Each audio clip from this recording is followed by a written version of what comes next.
Terima kasih Anda masih bersama kami di NTV Prime Dialog dan masih bergabung bersama kami melalui sambungan Zoom peneliti Indikator Politik Indonesia Bawono Kumoro serta Direktur DIP atau Democracy and Electoral Empowerment Partnership ada Teh Neni Nur Hayati. Di segmen ini saya ingin ke Mas Bawono terlebih dahulu. Mas Bawono, jadi di segmen sebelumnya kan sebetulnya kita sudah berbicara sedikit ya bagaimana dengan peluang dari pasangan calon lain. Kalau kata Teh Neni, masih ada anomali-anomali yang sebetulnya bisa membalikkan keadaan. Tapi pertanyaannya adalah peluangnya sebetulnya seperti apa untuk pasangan calon lain? Atau mungkin ada faktor-faktor yang harus benar-benar difokuskan oleh pasangan-pasangan calon ini?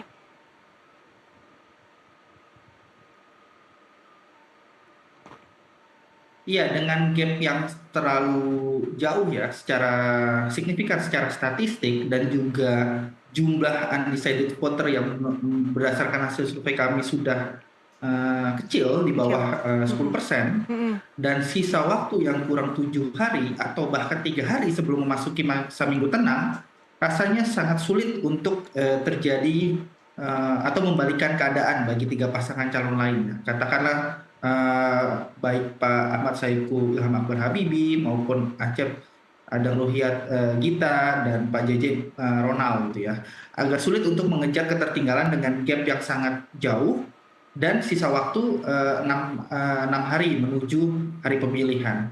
Namun lagi-lagi hasil atau keunggulan di survei itu begini, kalau di survei itu kan kita mendatangi responden, datang ke rumah mereka gitu ya. Nah, ketika di hari pencoblosan itu kan pemilih diharapkan kesukarelaan untuk datang ke TPS, meluangkan waktu sekitar 1-2 jam gitu ya untuk mencoblos memilih pasangan calon mereka. Nah, sekarang kuncinya adalah bagaimana setiap pasangan calon gitu ya, baik pasangan calon nomor urut 1, 2, 3 atau 4 itu bisa menghadirkan pemilih mereka, mensolidkan pemilih mereka untuk datang ke TPS dan memilih mereka. Kuncinya sekarang di situ. Nah, di situ PKS punya keunggulan, Partai Keadilan Sejahtera punya keunggulan untuk memobilisasi, menggerakkan basis-basis pemilih mereka, karena memilih itu bagi PKS, doktrin bagi pemilih PKS adalah sebagian dari ibadah gitu kan ya. Jadi dorongannya kuat gitu. Nah, sekuat apa dorongan itu bisa nanti terrealisasi di hari Rabu 27 November mendatang, dan juga apakah pemilih Deddy Mulyadi itu juga akan benar-benar hadir, atau jangan-jangan karena sudah unggul jauh di survei, jadi pemilihnya agak agak kurang terdorong untuk datang di hari pemilihan. Ini juga menjadi kunci atau menjadi hal-hal penentu yang cukup tricky dan harus benar-benar diperhatikan oleh setiap pasangan calon. Oke, sebelum saya ke Teh Neni, kita lihat dulu infografis berikut ini. Ya, ini adalah elektabilitas Cagup Cawagup di Pilkada Jawa Barat. Tentu ini bersumber dari Indikator Politik Indonesia yang digelar 14 hingga 20 November 2024. Ini sudah jelas sekali bahwa Deddy Mulyadi Erwan Setiawan di angka 71,5%, sementara pasangan calon hanya di belasan, bahkan hanya di satuan 4,4%, dan juga 4% untuk JJ Wiradinata dan Ronald Surapraja. Ahmad Saiku dan Ilham Habibie ada di angka 16,4. Kemudian ada Acep Adang dan juga Gita Dwi di angka 4,4%. Oke, kalau melihat angka ini, Teh Neni, oke, masih ada satu lagi ternyata. Ini adalah tren elektabilitas Cagup Cawagup di Pilkada Jawa Barat. Kalau kita lihat dari tanggal 3 sampai 12 Oktober dan 14 sampai 20 November. Memang ada sedikit penurunan dari Deddy Mulyadi dan juga Erwan Setiawan. Tadinya 75,7 terus berkurang jadi 71,5 meski tidak signifikan. Seperti yang disampaikan oleh Mas Wono tadi. Kemudian ada kenaikan di sisi Ahmad Saiku dan juga Ilham Akbar Habibie 13,8% menjadi 16,4%. Sementara yang lainnya memang ada sedikit perubahan tapi tidak terlalu signifikan. Sementara yang menjawab tidak tahu atau tidak menjawab ada di angka tidak terlalu banyak perubahan, jadi 3,6 malah naik di 3,7%. Oke, Teh Neni, melihat tentu angka-angka ini, walaupun Teh Neni tadi sebutkan masih ada anomali-anomali yang kemudian bisa muncul dan membalikkan keadaan. Tapi kalau berbicara soal 71,5% kemudian membalikkan keadaan dari yang hanya belasan persen atau hanya satuan persen, kemudian berada di angka puluhan persen, bukankah itu agak sedikit mustahil, Teh Neni? Apalagi kan ini tinggal satu minggu nih.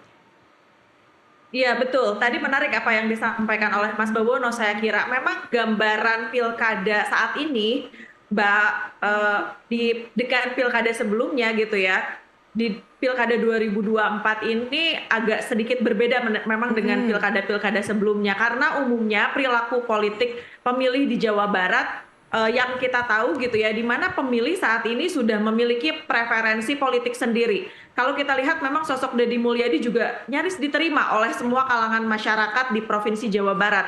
Karena saya kira Pak Deddy Mulyadi ini sangat memahami bagaimana kondisi geopolitik, sosial, ekonomi, budaya gitu ya, yang ada di Provinsi Jawa Barat. Belum lagi tadi investasi politik yang sudah terbangun cukup lama gitu. Nampaknya memang agak sulit ya. Belum lagi memang dengan koalisi partai politik nih Mbak Patresia, yang saya melihat bahwa kondisinya memang Kim di Provinsi Jawa Barat ini cukup kuat gitu ya.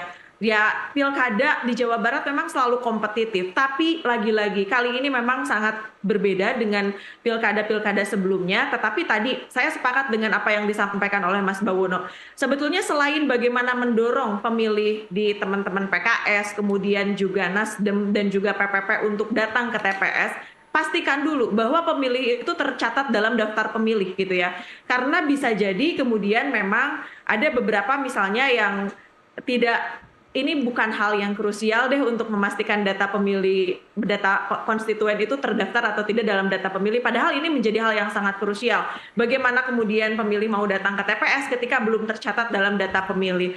Nah, bagaimana kalau kemudian memang para kandidat ini kan dari empat kandidat ini kalau kita lihat di yang dua saja gitu ya, meskipun memang tadi Mbak Patresia menyampaikan di awal bahwa misalnya dengan adanya putusan dari Mahkamah Konstitusi, sebetulnya ini kan membuka peluang ya untuk partai politik itu mengusung kandidat terbaiknya. Tapi ternyata di Provinsi Jawa Barat, meskipun misalnya katakanlah itu adalah Pak PDI Perjuangan, di mana PDI kita tahu perolehan suaranya ketiga terbesar gitu ya di Provinsi Jawa Barat. Tetapi memang sangat sulit karena tidak dipersiapkan sejak awal gitu. Jadi menjelang last minute, bahkan mungkin kita tahu Pak JJ Ronald itu hanya menyampaikan, karena waktu itu di Indonesia juga melakukan pemantauan sampai dengan pukul 24.00, itu di menjelang pukul 24.00 itu hanya juga video call. Jadi memang agak sangat sulit. Nah, tapi saya kira memang harapannya ada di pasangan Pak Syaiful Ilham Habibie, atau bisa jadi tidak menutup kemungkinan nih Mbak, misalnya potensi-potensi lain nih, ada dua paslon misalnya mendukung kepada salah satu pasangan calon. Kalau mendukung kepada pasangan calonnya Deddy Mulyadi, oke, berarti artinya ini kemenangan mutlak gitu. Tapi kalau misalnya dukungannya di last minute ternyata dua paslon ini diberikan kepada Ahmad Syaihu gitu dan Ilham Habibie, saya kira kontestasi ini mungkin akan menjadi lebih dinamis lagi, terutama kita masih punya peluang-peluang itu paling tidak sampai dengan menjelang masa tenang 24 November 2024. Iya, tapi kan Pilgub Jabar cuma perlu simple majority Teh. Kalaupun ditambah dua paslon lain kan artinya angkanya tidak akan terlalu signifikan untuk naik. Betul, tidak akan signifikan untuk naik, tapi kita juga masih punya misalnya belum tentu orang yang sudah punya pilihan kepada Deddy Mulyadi tidak menutup kemungkinan misalnya juga bisa berubah. Ya meskipun tadi kemungkinan itu kecil, tapi potensi-potensi itu dimungkinkan juga berpotensi terjadi gitu ya. Karena di dalam komunikasi politik di Indonesia itu kan kalau kata salah satu guru besar di ilmu komunikasi Universitas Pajajaran itu, komunikasi politik di Indonesia itu absurd, tidak bisa diprediksi dan tidak bisa diramalkan. Jadi tidak menutup kemungkinan bagi pemilih yang itu sudah memilih pasangan calon Deddy Mulyadi dan Erwan itu kemudian merubah pilihannya. Apalagi kita masih punya satu kali debat di Provinsi Jawa Barat, Mbak, di tanggal 23 November 2024, meskipun memang kemudian ini tidak akan signifikan menaikkan elektabilitas dan popularitas dari kandidat pasangan calon gitu. Tapi kalau kita lihat di debat pertama, kemudian kedua ini cukup jomplang Mbak, karena di debat kedua ini mulai ada dinamika-dinamika begitu ya, dan cukup progresif, termasuk juga misalnya kandidat perempuan mulai ada menarik banyak perhatian publik, satu-satunya kandidat perempuan yaitu Mbak Gita gitu ya, itu cukup menarik perhatian publik di debat kedua kemarin. Jadi tidak menutup kemungkinan yang sudah memiliki pilihan kepada Deddy Mulyadi dan Erwan itu juga merubah pilihannya saat menjelang last minute pemungutan dan penghitungan suara. Oke. 1 minggu rasa-rasanya adalah waktu yang sangat-sangat singkat tentu kita menuju ke hari pemungutan suara. Kalau dari sisi Mas Bawono sebetulnya melihat gempa politik seperti apa, Mas Wono, yang sekiranya bisa membalikan keadaan kalau misalnya memang angkanya sejomplang ini? Iya, kita dalam survei ini juga coba melihat ya seberapa besar komposisi pemilih kuat dan pemilih lemah dari setiap pasangan calon, Mbak Patricia ya. Nah, kalau kita lihat dari pemilih pasangan Deddy Mulyadi Erwan Setiawan, jumlah pemilih lemahnya yang masih mungkin berpindah gitu ya di hari pemilihan nanti itu besarannya paling kecil, yaitu 22,5% dibandingkan besaran pemilih lemah di 3 pasangan calon yang lain gitu. Nah, pemilih kuatnya lebih dominan. Nah, sekarang kan pertanyaannya adalah apa yang mungkin bisa nanti membuat pasangan Deddy Mulyadi dan Erwan Setiawan ini kalah gitu ya, atau kemudian mendapatkan perlawanan sengit dari 3 pasangan calon lain, itu tentu saja adalah pemilih kuatnya yang jumlahnya 77% itu dari pasangan calon nomor 4 ini, apakah benar-benar akan hadir di hari pemilihan nanti, pemilih di TPS. Itu saja jadi kuncinya. Saya pikir di situ lebih kepada penentu ya, penentu dari hasil Pilkada Jawa Barat nanti di 27 November. Jadi faktor soal mesin politik partai gitu ya, itu tidak lagi menjadi hal yang menentukan di sisa waktu yang semakin mepet seperti ini, semakin mendekati hari pemilihan seperti ini, apalagi pilkada dalam banyak kasus di berbagai daerah di Indonesia lebih kepada figur ya, lebih kepada figur sentris ketimbang political party sentris ya. Jadi ketokohan figur si kandidat, apakah cagup atau calon wali kota, itu lebih menentukan ketimbang besaran partai yang mendukung mereka gitu. Nah, saya pikir di situ kuncinya, Mbak Patricia. Bahkan tidak ada isu yang cukup kuat, Mas Wono, tidak ada isu yang cukup kuat pun untuk membalikan keadaan? Ya, dari segi isu kalau kita perhatikan juga tidak ada isu yang terlalu signifikan bisa menggoyang misalnya ya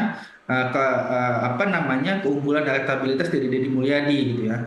Jadi memang hanya tinggal menantikan apakah pemilih kuat dari Pak Deddy Mulyadi ini benar-benar hadir. Kalau misalnya katakanlah sebagian besar pemilih Pak Deddy Mulyadi di hari pemilihan lebih memilih untuk bekerja atau tidur gitu ya, atau pergi berwisata, itu kan hari libur ya di 27 November. Atau misalnya ada katakanlah tantangan bencana alam, banjir atau hujan gitu ya di musim penghujan seperti ini yang membuat pemilih-pemilih itu enggan datang gitu ke TPS, itu lebih menentukan menurut saya ketimbang hal-hal lain yang seperti isu atau juga kerja-kerja mesin partai di sisa waktu 6 hari ini. Oke, baik, kita jeda terlebih dahulu, kita akan lanjutkan di segmen terakhir. Pemirsa tetaplah bersama kami, NTV Prime Dialog segera kembali.